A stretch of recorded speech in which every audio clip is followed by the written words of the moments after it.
It's chemistry and you are watching Damn Science.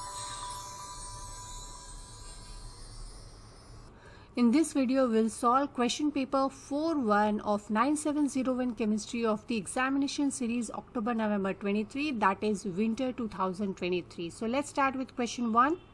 So here is question 1, which says fluorine reacts with chlorine dioxide, that is ClO2, as shown in the reaction here, where fluorine F2 is reacting with ClO2 to form 2FClO2. So this is the compound which is formed in the gaseous form. The rate of reaction is first order with respect to the concentration of fluorine F2 and first order with respect to the concentration of ClO2 also. So it is first order with respect to both the reactants, and no catalyst is involved. So no catalyst is involved in the rate equation. It means suggest a two-step mechanism for this reaction. Now we need to understand that what are the reactants, in what amount it is involved, so that we can synthesize a two-step mechanism for it. For example, one molecule of fluorine is used with the two molecules of chlorine dioxide, that is ClO2, and the product is just one compound with two molecules. Two molecules are formed. So let's synthesize something like this, where fluorine has to react with the ClO2 for the first time. You can form FClO2, one molecule of the product for the first time. But if we are using only one fluorine is left. This is how I make it very simple. But this one fluorine atom can be a free radical fluorine atom. It will not stay for longer. It is unstable. So it will again react with the second molecule of the chlorine dioxide. As you know, chlorine dioxide uses two molecules. So we have to use it twice.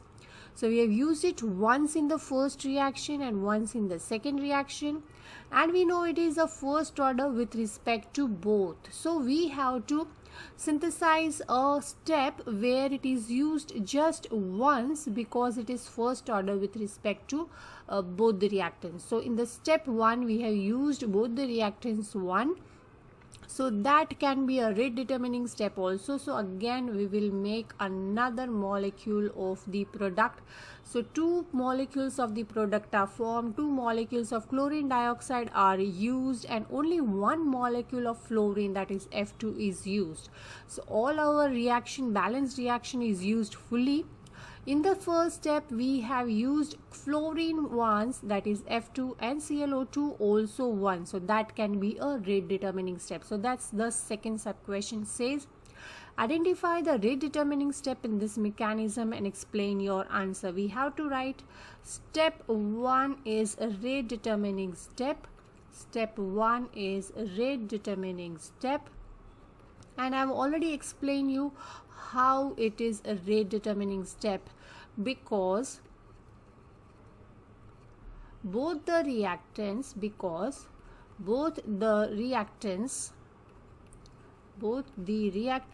are used once as mentioned in rate equation,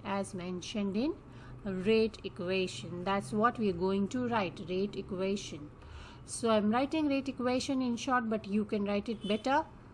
Let's go ahead with the next sub question B, where it says, when the rate of the reaction is measured in mole per dm cube per second, the numerical value of the rate constant K is 1.22 under certain conditions. So here the value of K is given to you.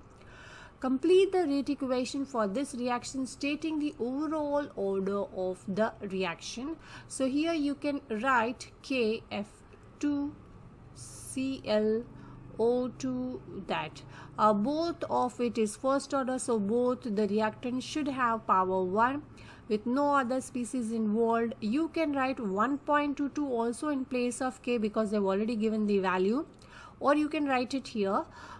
Overall order of the reaction is a second order, you can write, because 1 plus 1 will give you 2. So overall order of the reaction is 2. So we have to add on the order of all the reactants involved to get the overall order of the reaction. Okay, let's go ahead with the next sub question. It says, use your rate equation in 1 to calculate the rate of the reaction when the concentration of fluorine and chlorine dioxide are both 2 into 10 power minus 3 moles per dm cube. You are supposed to calculate what?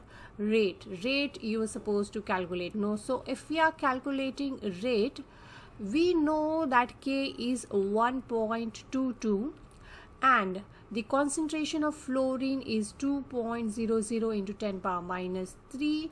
Also the concentration of chlorine dioxide is 2 into 10 power minus 3. 2 into 10 power minus 3. This is how we are going to substitute the values in the rate equation and get our answer. And the answer is 4.88 into 10 power minus 6. This is how we are going to multiply all the values and get the answer. Let's go ahead with the next sub question, where it says, under different conditions and in presence of a large excess of chlorine dioxide, the rate equation are as shown here. So K1 and F2 is here and the ClO2 is gone. Okay, let's go ahead. The half-life, T half of the concentration of fluorine is 4 seconds under this conditions. Under these conditions, the fluorine's half-life is 4 seconds. Calculate the numerical value of K giving its unit. Give your answer to 3 significant figures. So for the first order reaction, we have an equation where K is 0.693 divided by T half. This is the formula. So if we substitute 0.693 divided by T half, that is 4.00, and so answer is 0.173. Now they have asked for the units. Now if the T half is just 4 seconds and 0.693 is a constant, then in that case the unit should be per second, because we have just divided T half, which is in seconds. So our units is per second. Okay, let's read the second part, where it says an experiment is performed under these conditions in which starting concentration of fluorine is 0.0020 moles per dm cube. Draw a graph on the grid in figure 1.11 to show how the concentration of fluorine changes over the first 12 seconds of the reaction. So we are supposed to draw for 12 continuous seconds. Now obviously at the starting, the point is the concentration, initial concentration is 0.002. Now if there are seconds, saying that the T half is 4. So at 4, the concentration should exactly reduce to half. So in that case, our next point at 4 seconds should be 0.001. That is exactly half of the initial concentration. Now 4 seconds is the T half for first order reaction, so that shows that the first order reaction, the T half remains constant. So next T half should also be 4. So the next T half, our point should be at 8 seconds. And half of 0.001 is 0.005. So it's somewhere here. So let's go ahead with that point at 8 seconds. So here we are going to point out the next point at 8 seconds. Next T half is at 12 seconds obviously, and the concentration still goes half, that is 0.0025. So 0.0025 is going to be somewhere here, and if we plot it at 12 seconds, it should end up at this level, approximately this level. And joining these 4 points, we should be plotting a curve. So I'm going to draw a curve here, joining all these 4 points.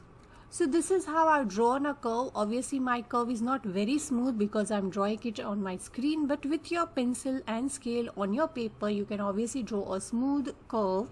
And I've drawn it in black so that it is visible.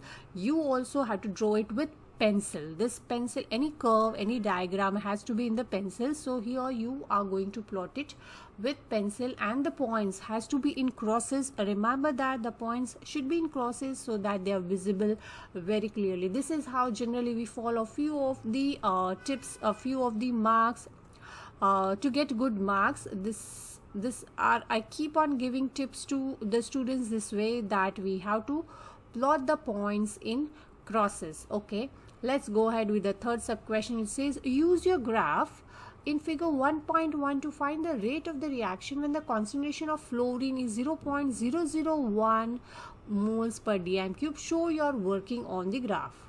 Now if we want to find out the rate at 0.001 mole per dm cube concentration of fluorine, we have to plot a tangent at this point, that is 0.001. At this point we have to draw a tangent and find out its rate, that is by finding out the gradient of that tangent and use that as a rate. So first plot a tangent and then find out its gradient. So you can see here I have drawn a tangent at 0.001 and I have extended it to exactly some points where I can get some exact numbers. So here the y-axis coordinates I have is 0.0014 and my second y-axis coordinate is 0.0008. And on x-axis I have the coordinates 5 and 2 exactly. So if we plot a gradient here, it's going to be something like this, where I can write it as rate is equal to 0.0014 minus 0.0008 divide by 5 minus 2, and my answer is exactly 2.00 into 10 power minus 4 moles per dm cube per second. This is how we are calculated by drawing a gradient at the drawing a tangent at 0.001 concentration of fluorine and find out the gradient, and this is how I calculated the rate at the same concentration. So let's go ahead with question 2 here. Question 2, sub question A says, define Kw mathematically by completing the expression. So Kw can be written as the product of the hydrogen ion and the product of hydroxide ion. That's the definition of Kw. In place of H plus, you can also write H3O plus, that is hydronium ion, but I am writing here in short as hydrogen ion, H plus and hydroxide ion. Let's read question. Sub question B. It says, two solutions V and W are described. V is HCl aqueous solution and W is an NaOH aqueous solution, that is sodium hydroxide, and the concentration of HCl in V is the same as the concentration of NaOH in W. The pH values of V and W differ by exactly 11.00 at 298 Kelvin. And calculate the concentration of HCl in V, and the question carries 2 marks. So it's just 2 to 3 steps, but I think if I explain it in detail, it won't be possible here in such a small page. So let's go ahead and look for a blank page where I can show you the whole explanation, and then I'll teach you how to write it in short over in the place given there. So as we know that pH plus POH is equal to 14. That's the rule we know. So we can derive that pH is equal to 14 minus POH. This is one of the equation we are going to remember. Now next we know that the concentration of V is equal to the concentration of W, and we know that the concentration of V is H plus and the concentration of W is actually OH minus, because W is NaOH. So the concentration of OH minus ions, hydroxide ions, and the concentration of hydrogen ion is same in both the solution. So if I multiply both by minus a log, then I can write the equation as pH of the solution V is equal to the POH of the solution W. That's what I'm trying to mention here, that pH of the solution V is equal to the POH of solution W. Now as we know that the pH of both the solution is exactly having the difference of 11. As we know that W is an alkali, it is going to have a higher pH, so I have written pH W first and then minus of pH V, which is having a lower pH because it is acid. So the difference is 11. Now if we write pH W is equal to pH V, now we can use this equation 1 and substitute here. So we get an equation as 14 minus POH. Now POH of what? W? Yes, POH of W minus PHV as such is equal to 11. Now we have already derived that POHW is equal to PHV. So we can substitute that here as PHV in place of POHW. We are writing PHV minus again PHV is equal to 11. So you can write it in short that PHV is equal to 14 minus 11 upon 2, that is 1.5. So PHV, the pH of acid is 1.5. So let's see that how to write this whole equation, whole derivation in short over here. So first we are going to write that pH is equal to 14 minus POH. Other than that, we'll directly write that PHV is equal to POHW. Also, we will write PHW minus PHV is equal to 11. And so we will derive that 14 minus PHV minus PHV is equal to 11. And then how we are going to derive that PHV is equal to 14 minus 11 upon 2 is equal to 1.5. And this is the PHV of 1.5. So obviously the difference of both the solution is exactly 11. So that's why the PHW is going to be 12.5. So this is how you're going to, you can make a square here so that it is visible easily. And from this we'll derive the concentration of HCl. Now concentration of HCl is equal to, that is concentration of V is equal to, we can use this pH where we can directly power it to the 10. So 10 power minus 1.5. And that gives us an answer of 0.0316. Now remember, we are going to write the answer in 3 significant figures. So you need to write 316 to 3 significant figures. So this is how you're going to write in short the whole derivation or the whole solution which we had written in detail on the other page. You can write it here.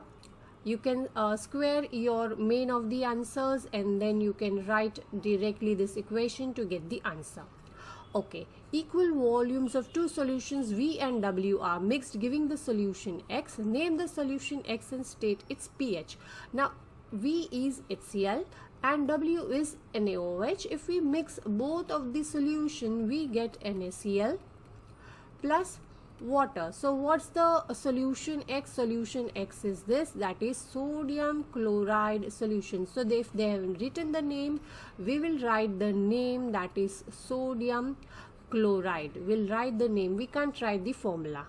And we know that sodium chloride is a neutral salt, so its pH should be 7. So we can write 7.00. To my opinion, though the 7 pH doesn't need any decimal, but then as they write exactly like 11.00 to 2 decimal places, we also should write in 2 decimal places. It might not carry the mark, but then we should be on a safer side to write 2 to 2 decimal places. Okay. Let's read the next sub question. It says a 1 centimeter cube sample of 1 mole per dm cube HNO3 nitric acid is added to 100 centimeter cube of solution X, forming the mixture Y. Again, a 1 centimeter cube sample of 1 mole per dm cube KOH potassium hydroxide is added to 100 centimeter cube of solution X, forming the mixture Z. Estimate the pH mixtures of Y and Z. No calculations are required. So you are not supposed to calculate. So what are we going to do is the mixture X we know that sodium chloride, it's a neutral solution.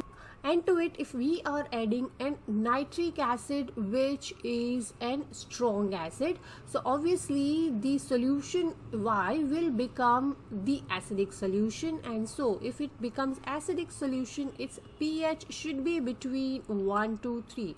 So you can write it as 1 to 3, or you can write pH 1 or pH 2 or pH 3, it's your choice.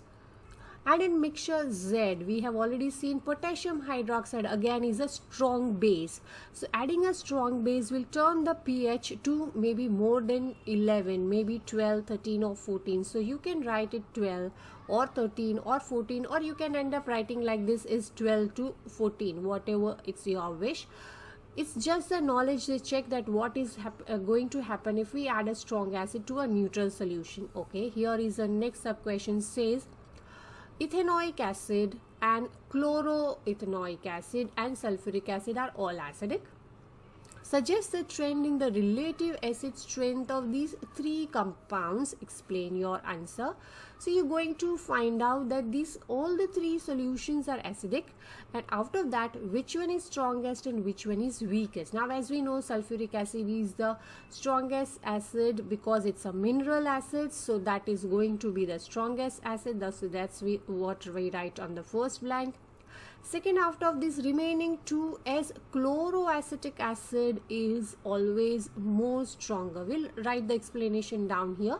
So first, just end up writing the formulas here: CCl2COOH, and then propanoic acid is written here, not the acetic acid or ethanoic acid. It's propanoic acid. So propanoic acid in the end, directly we write here.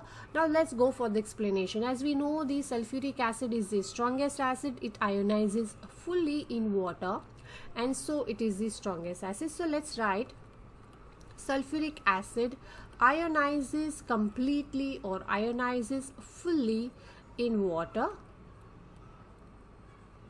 and so is strongest, and so it is strongest acid. So it is strongest acid. Now if we talk about the remaining two acids, we know that it's a dichloropropanoic acid. Now we know that chlorine is an electronegative atom or electron withdrawing atom. So we'll write that dichloropropanoic acid has electron withdrawing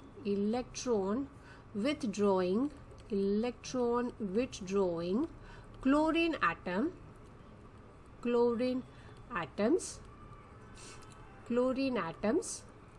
which weakens the OH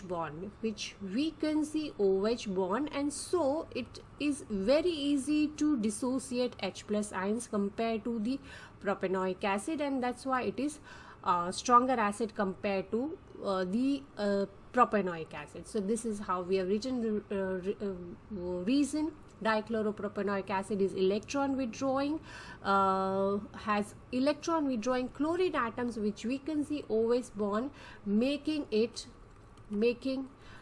stronger acid. Now what about propanoic acid? Propanoic acid have electron donating alkyl groups,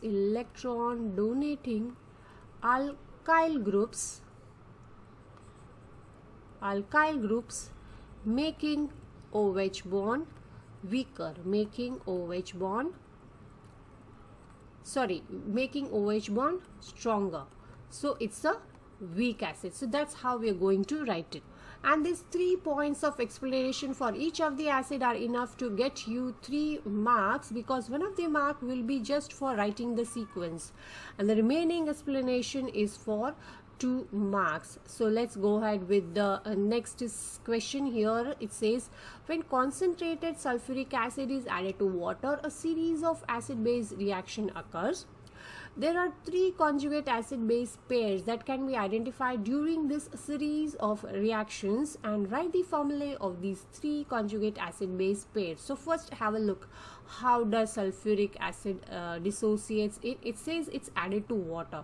So if it's added to water, what is going to happen? So first HSO4 minus is going to form, and H2O and H3O plus is going to form. So the first acid base pair is this, and the second acid base pair is this in the first reaction itself. So out of H2O and H3O plus, H2O is the one which has accepted hydrogen ion, so that's going to be the base out of these 2 pairs. So conjugate base 1 is water, and H3O plus, that is hydronium ion, is acid 1. Now if you have a look here, H2SO4 has donated hydrogen ion to form these, the base. So sulfuric acid H2SO4 is an acid, and HSO4 minus is a base pair 2. Now this HSO4 again in the water is going to get ionized to form SO4 2 minus and H3O plus, again hydronium ion again. So out of these two, this we have already written, and HSO4 minus and SO4 2 minus is again an acid and base pair, because this one HSO4 minus have donated hydrogen ion, so that's going to be an acid.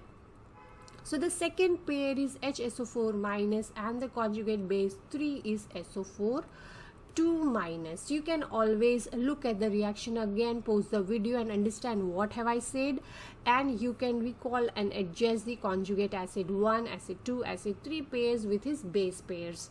So let's go ahead with the next question D. Question D, it says the partition coefficient KPC of substance Q. Now this is about the partition coefficient of substance Q, which is dissolved in hexane and water, and the partition coefficient value is also given. It is 7.84 at 298 Kelvin.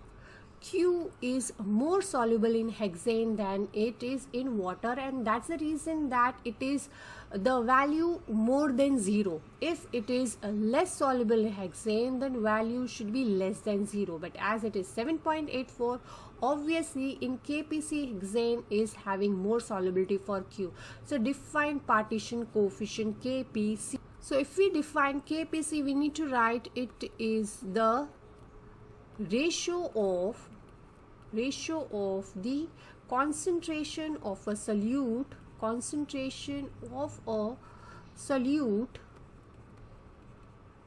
in two different immiscible solvents. It's necessary to write immiscible because these two solvents should not be mixing to each other, should not be soluble to each other. So two different immiscible solvents.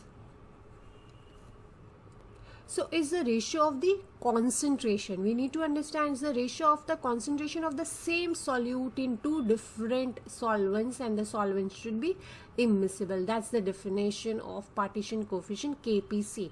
Now if we go ahead with next sub question, it says 5 gram of Q is shaken with a mixture of 100 centimeter cube of water and 100 centimeter cube of hexane at 298 Kelvin, left until there is no further change in the concentration, that is, it's allowed to reach the equilibrium, and calculate the mass of Q dissolved in water. Now if we write KPC equation, I will say the concentration of Q in ethanol, that is organic solvent, upon concentration of Q in water, that is aqueous, that is 7.84.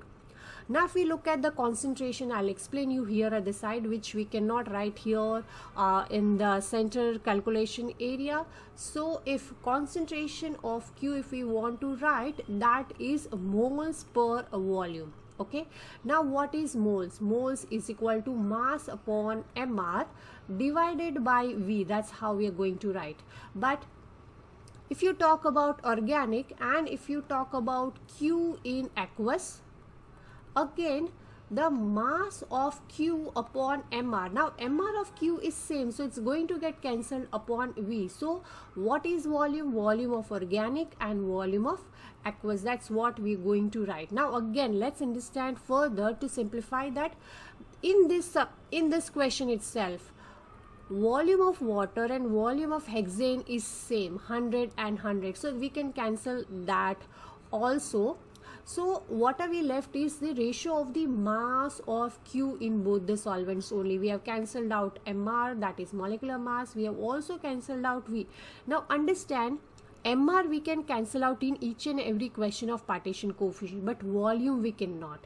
But in this question we are cancelling because the volume of water and organic solvent used is same, and so that's getting cancelled off. So I am writing it directly. The mass of Q in organic, maybe say something. I'm taking the mass of water in mass of Q in water as X, because that's what we are supposed to find.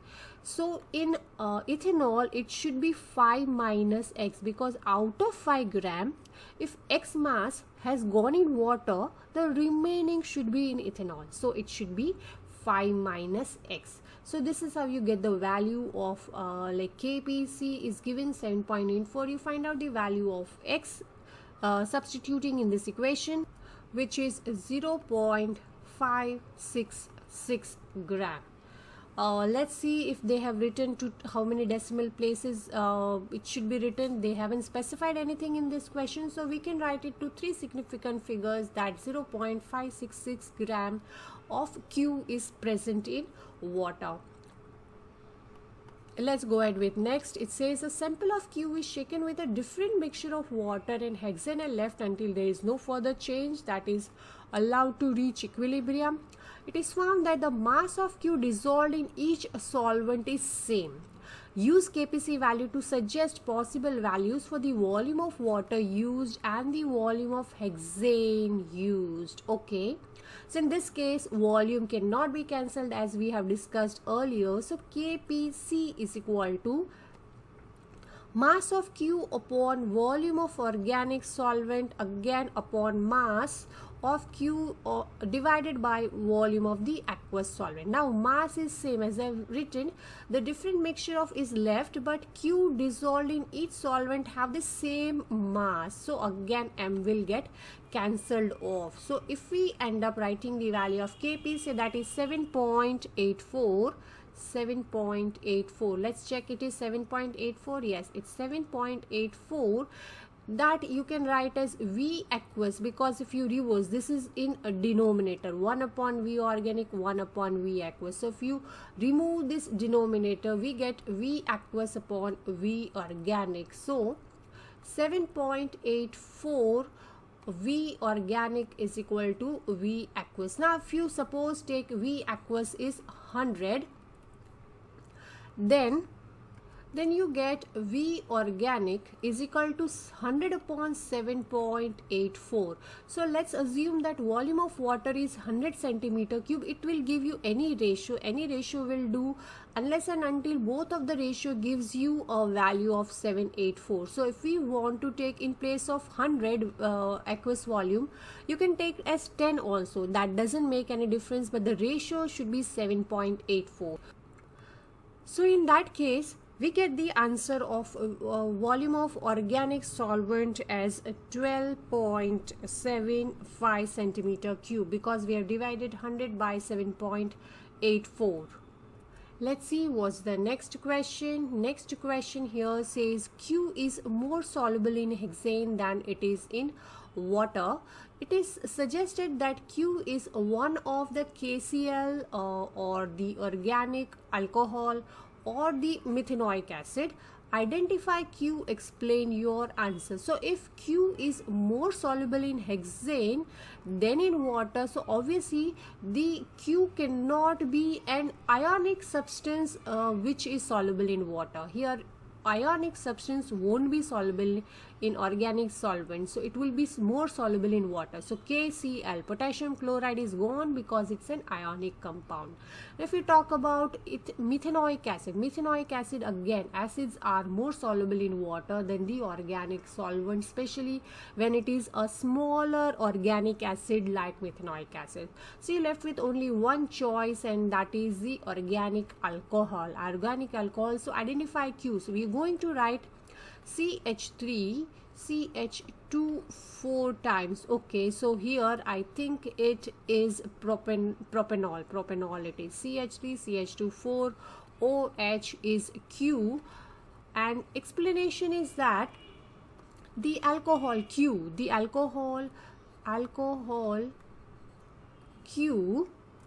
have a longer hydrocarbon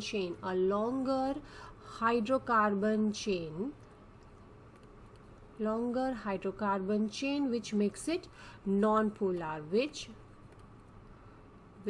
makes it non-polar, and non-polar substances are less soluble in water, and that's why that is more soluble in hexane and organic solvent rather than water. So here ends up with question 2, and we can go ahead with question 3.